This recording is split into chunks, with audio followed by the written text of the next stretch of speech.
Estamos iniciando mais um diálogo e hoje recebendo a figura do deputado federal Ricardo Salles, ex-ministro do Meio Ambiente, próximo prefeito de São Paulo, quer dizer, talvez candidato a prefeito de São Paulo. Vai ser, deputado? Boa noite.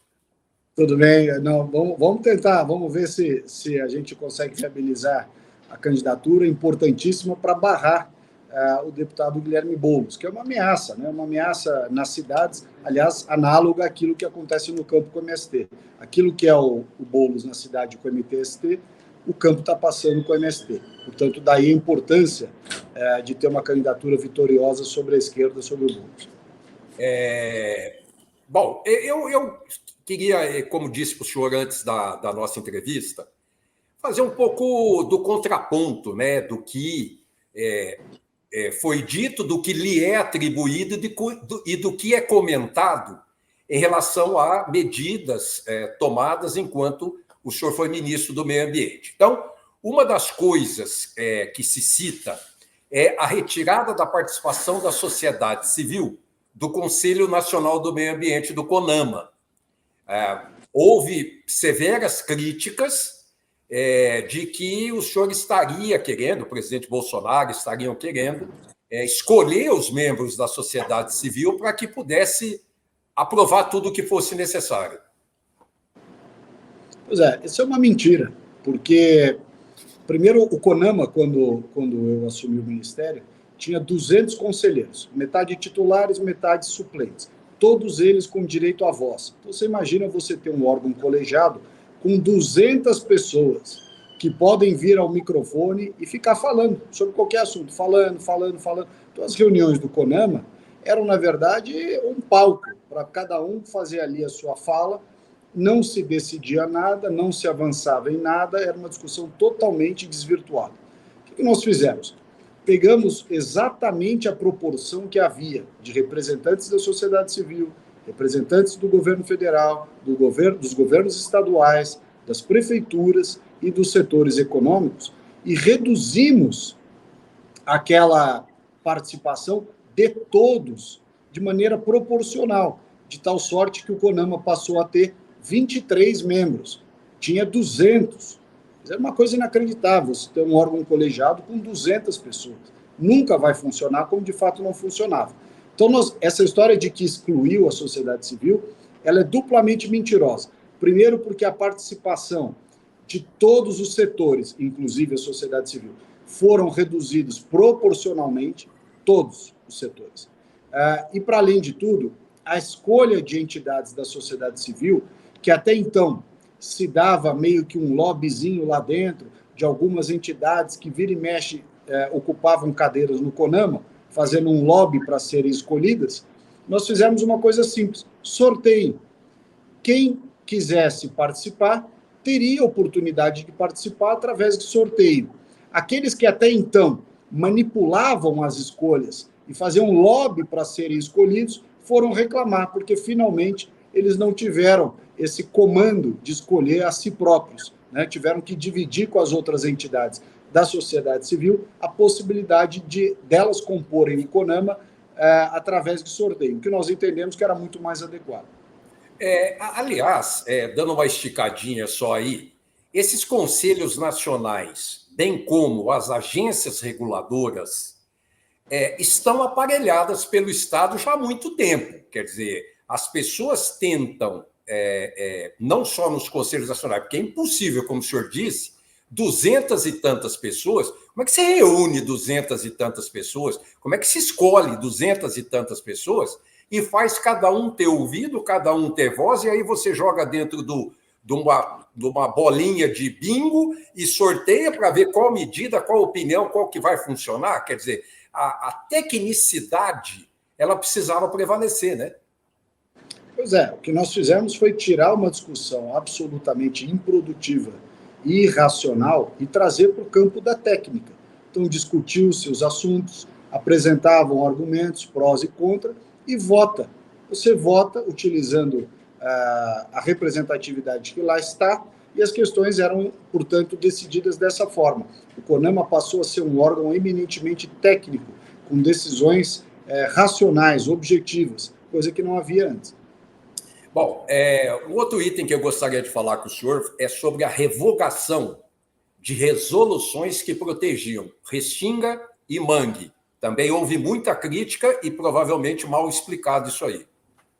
Pois é, nós não revogamos resoluções que protegiam Restinga e Mangue. Isso não é verdade. O que nós fizemos foi fazer, em primeiro lugar, fazer cumprir a lei, que é o Código Florestal. Portanto, não tem sentido você ter uma lei que diz uma coisa e depois resoluções administrativas que dizem outra. Então, basicamente foi, olha, existe uma lei que na hierarquia das normas prevalece sobre normas administrativas e, consequentemente, deve ser observada. Isso em primeiro lugar. Segundo, colocar um critério técnico sobre o que é mangue e restinga.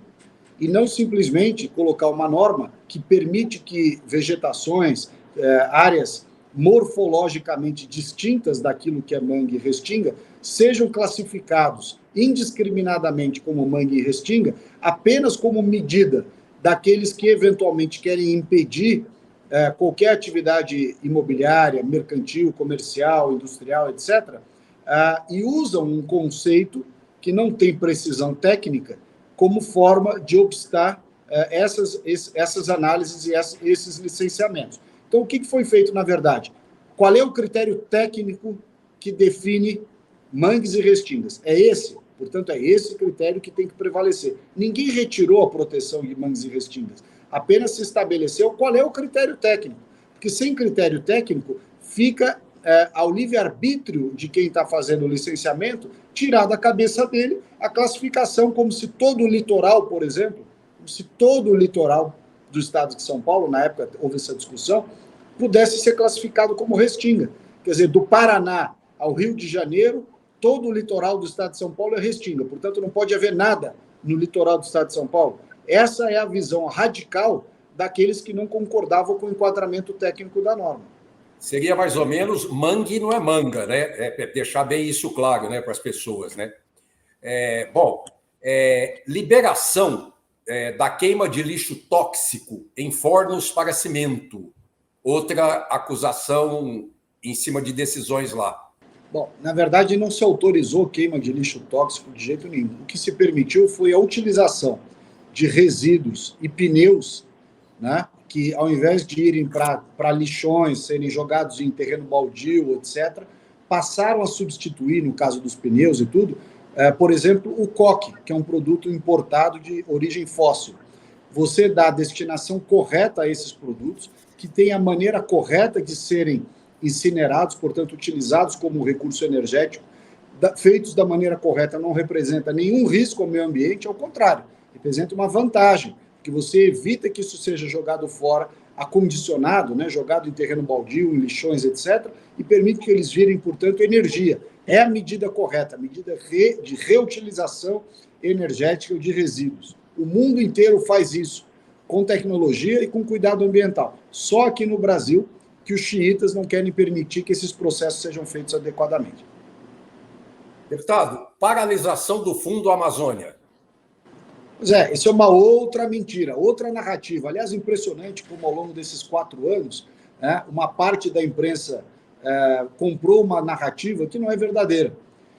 O Fundo Amazônia, não fomos nós que paralisamos o Fundo Amazônia, foi a Noruega. A Noruega, quando não concordou com o aprimoramento da governança, com uma maior transparência, com uma visão mais empreendedora dos recursos e menos distributiva, como era usada antes, quando nós propusemos essa mudança do decreto, a Noruega falou, não concordo com nenhuma mudança, quero que paralise o fundo. Foram eles que paralisaram o fundo, uma decisão absolutamente política, eu diria até politicagem, contra o governo de direita do presidente Bolsonaro.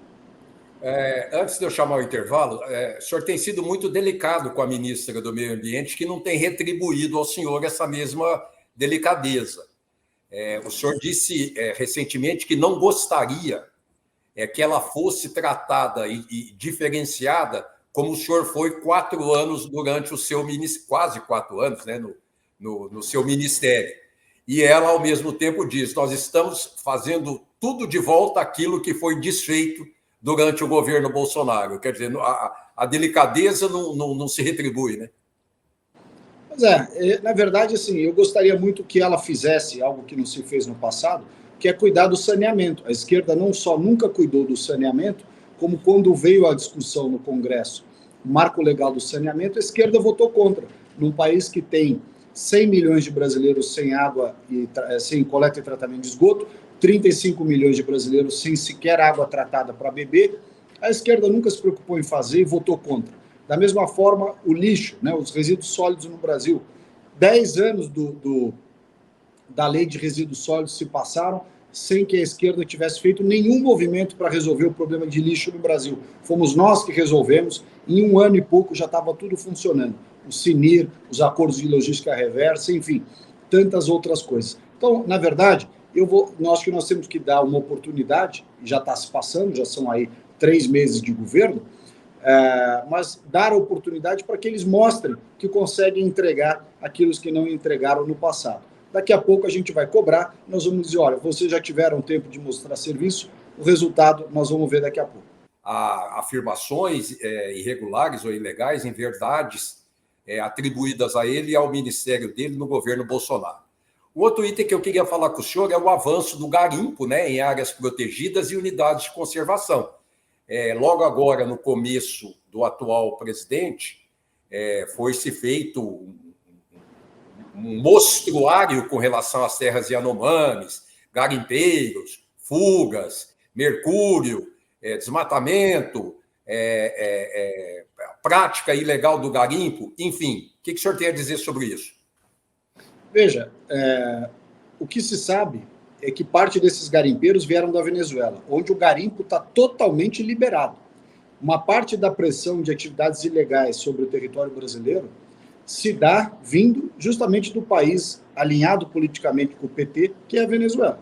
Venezuela, que é um país sem lei, completamente falido, né, permite que parte dessa pressão venha para o Brasil. Da mesmo modo, uma parte da população Yanomami que está no território brasileiro é uma população Yanomami vinda da Venezuela, até porque se trata de uma grande extensão de floresta sem fronteira física, quer dizer, tanto faz se você caminhou pelo território venezuelano ou brasileiro, é floresta amazônica do mesmo jeito. O que a gente tem ali é uma situação em que precisa haver o cumprimento da lei, a fiscalização, mas, por outro lado, em paralelo, é preciso regulamentar a utilização de recursos naturais no Brasil e não jogar o problema para debaixo do tapete. Fazer de conta que não existe a pressão por recursos naturais, inclusive de parte da população indígena brasileira. Aí eu não estou falando dos Yanomamis, estou falando de maneira geral. Há uma pressão de muitos indígenas para fazer a mineração nas suas terras. Então, não adianta fingir que o problema não existe. Precisa regulamentar, precisa ter uma norma de tal sorte que as coisas sejam feitas com bons parâmetros ambientais.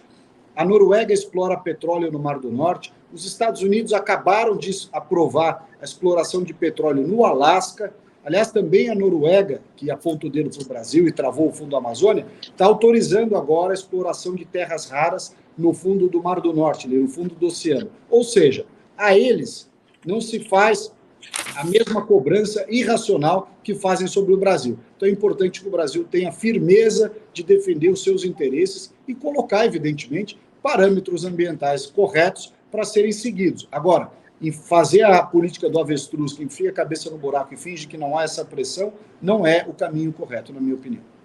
Bom, desmonte de órgãos de proteção ambiental, como o IBAMA, o ICMBio, da forma como foi divulgada por veículos de comunicação. Não houve desmonte nenhum. Afinal de contas, funcionário público não pode sequer ser mandado embora. Então, nem que a gente quisesse, não queria, mas nem que a gente quisesse fazer desmonte, não poderia ter sido feito. Nós que recebemos os órgãos com 50% de déficit de pessoal, com quase uma década sem se fazer concurso para repor a mão de obra, com orçamento deficitário, com planejamento ruim administrativo, fomos nós que recebemos o desmonte. Nós não fizemos desmonte nenhum. Bom, suspensão das multas ambientais, inclusive com medidas agora do atual presidente, com o seu ministério, restabelecendo parcialmente essas multas, quer dizer, da forma como foi colocada, não se restabeleceu, segundo ele, se é que tinha que restabelecer. Então, fica à vontade para falar. Mais uma falácia das narrativas da esquerda. Nunca houve suspensão, nem cancelamento, nem evitar multa, coisa nenhuma. O que havia foi o seguinte: quando iniciou o governo do presidente Bolsonaro, nós recebemos um relatório da CGU, da Controladoria Geral da União, feito até o ano de 2018, portanto, antes do governo Bolsonaro começar. E esse relatório da CGU, publicado em março de 2019 por eles, demonstrava cabalmente, com números, exemplos, dados, que o processo administrativo durava, em média, 5 a 7 anos no IBAMA e no ICMBio, principalmente no IBAMA. E que, portanto, algo precisava ser feito. O que nós fizemos no governo federal? Implementamos, criamos um decreto igualzinho ao que tem no estado de São Paulo, que é o decreto de conciliação ambiental. Significa dizer, você chama o autuado, o infrator, no prazo de até 30 dias depois da infração, para ele dizer se ele realmente fez, e com isso iniciar o cumprimento das obrigações que tem que fazer, pagar a multa, ou eventualmente demonstrar que houve vício, que há uma inadequação, ou seja, você antecipa muito todos esses 5 ou 7 anos de processo administrativo. Nesse estudo da CGU, o primeiro ato processual de intimar a parte para apresentar a defesa acontecia 8 meses depois de aplicada a multa.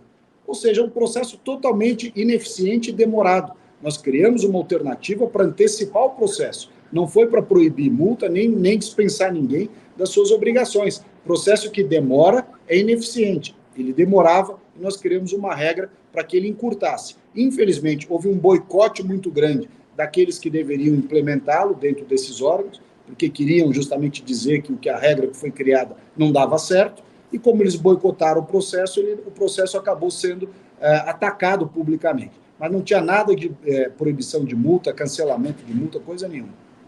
Suposta pedalada no Acordo de Paris. Bom, pedalada nenhuma, né? Na verdade, o Brasil é responsável por menos de 30% das emissões globais, a China é 30%, Estados Unidos é 18%, a Europa é 17%, a Índia é 7%, a Rússia é 5%, ou seja, o Brasil não é o vilão ambiental e, portanto, nós não temos que incorporar a culpa por emissões que não são nossas. Eles é que destruíram o planeta ao longo dos 200 anos de Revolução Industrial e continuam sendo os grandes emissores de gases de efeito estufa de origem fóssil. Não venham transferir para o Brasil uma responsabilidade que não é nossa. Suposta suspensão de brigadistas durante aquelas queimadas recordes registradas no Pantanal. Muito pelo contrário, nós é que criamos o movimento e o convênio que aumentou substancialmente, quase 2.400 brigadistas contratados por nós, para além daqueles que já são funcionários de carreira do IBAMA e do ICMBio. Portanto, nós criamos uma força de trabalho gigantesca para atuar não só no Pantanal, mas em todos os episódios em que foi necessário. Para concluir, recentemente saiu os números de fevereiro do desmatamento na Amazônia e o resultado foi recorde. Ou seja, a própria ministra do Meio Ambiente disse que demora um tempo para que se possa restabelecer esse combate adequado. Ou seja, não é pepino meu. Isso vem vindo. Pois é. O recorde histórico de desmatamento no Brasil foi sob a administração da Marina, 2005, 2004, 2005. Recorde histórico, 3 vezes mais do que no período do governo do presidente Bolsonaro. E, novamente, Marina ministra, recorde histórico novamente, fevereiro, bate o recorde. Portanto, eu acho que quem tem que dar essa explicação de toda vez ter o recorde sobre a sua administração é a Marina Silva. Deixa eu só fazer mais uma perguntinha. De vidro para pedra agora, ou seja, o senhor estava lá recebendo pedrada e agora a pedra está na sua mão. Vai funcionar como pedrada ou vai ser adequadamente críticas de acordo com os erros que forem aparecendo? E aproveitar para falar um pouco da imprensa. A própria Jovem Pan fala de um consórcio que existe na imprensa para favorecer o atual governo. Veja, não há dúvida que houve um ataque desproporcional ao presidente Bolsonaro nos anos em que ele esteve na presidência, e há uma certa benevolência, né, de certos setores da imprensa com relação ao governo de esquerda, né, atualmente o governo do Lula. O que a gente tem que dizer é o seguinte: a fiscalização, a oposição tem que ser feita de maneira técnica e responsável. É assim que nós estamos agindo, muito diferente de uma oposição irracional e irresponsável que foi feita contra o governo do presidente Bolsonaro em detrimento do interesse do próprio Brasil. Nós não faremos nada que não seja do interesse do país, diferentemente deles que queriam ver o país piorando para poder falar mal do governo. Quero agradecer ao deputado e ex-ministro Ricardo Salles, que trouxe vários pontos de vista para você refletir e ter a informação correta. Obrigado, deputado. Obrigado, um abraço a todos. Pessoal, semana que vem estamos de volta. Até lá.